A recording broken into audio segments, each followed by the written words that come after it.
केंद्र और राज्यों के बीच कड़ी का काम करते हैं राज्यपाल। राष्ट्रपति मुर्मू ने कहा कि समाज में महिलाओं की भागीदारी अहम। राष्ट्रपति द्रौपदी मुर्मू ने शनिवार को कहा कि संघीय व्यवस्था में राज्यपाल केंद्र और राज्यों के बीच कड़ी का काम करते हैं, जबकि उपराष्ट्रपति जगदीप धनखड़ ने कहा कि राज्यपालों को राज्य सरकारों से जानकारी मांगने में संकोच नहीं करना चाहिए। राज्यपालों के 2 दिवसीय सम्मेलन में अपने समापन भाषण में राष्ट्रपति मुर्मू ने कहा कि जन कल्याण और समग्र विकास के लिए सभी संस्थानों का सुचारू संचालन बहुत महत्वपूर्ण है। राष्ट्रपति भवन की ओर से जारी एक बयान के अनुसार मुर्मू ने कहा कि सम्मेलन में विभिन्न संस्थानों के बीच बेहतर समन्वय बनाने के उद्देश्य से सार्थक चर्चा हुई।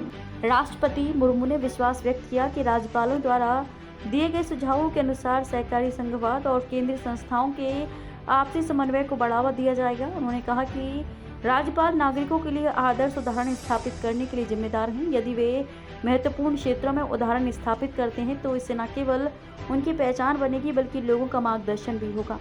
राष्ट्रपति मुर्मू ने पारस्परिक शिक्षा की भावना से व्यापक विचार विमर्श करने के लिए राज्यपालों के सामूहिक प्रयासों की सराहना की। अपने समापन भाषण में उन्होंने कहा कि राज्यपालों के विभिन्न समूह अपने कार्यालय के कामकाज को बेहतर बनाने के साथ साथ लोगों के कल्याण के लिए अपने बहुमूल्य विचारों और सुझावों के साथ सामने आए। उन्होंने विश्वास व्यक्त किया कि इन सुझावों को लागू किया जाएगा। राष्ट्रपति ने कहा कि देश का विकास राज्यों के समावेशी और त्वरित विकास पर निर्भर करता है। राष्ट्रपति मुर्मू ने कहा कि सार्थक और समग्र सामाजिक समावेश के लिए महिलाओं की भागीदारी अत्यंत महत्वपूर्ण है। उन्होंने कहा कि महिला स्वयं सहायता समूहों को प्रोत्साहित करके महिला सशक्तिकरण को मजबूत किया जा सकता है। महिलाओं के नेतृत्व वाले स्टार्टअप को बढ़ावा देकर महिलाओं के नेतृत्व वाले विकास का मार्ग प्रशस्त किया जा सकता है। उपराष्ट्रपति धनखड़ ने कहा कि 2 दिवसीय सम्मेलन ने सभी प्रतिभागियों के मन पर अमिट छाप छोड़ी है। सम्मेलन के दौरान सभी प्रतिभागियों ने महत्वपूर्ण मुद्दों पर विस्तार से चर्चा की। उन्होंने कहा कि राज्यपालों को प्रभावी कामकाज के लिए संबंधित राज्य सरकारों के साथ जानकारी प्राप्त करने और निरंतर संवाद बनाए रखने में संकोच नहीं करना चाहिए।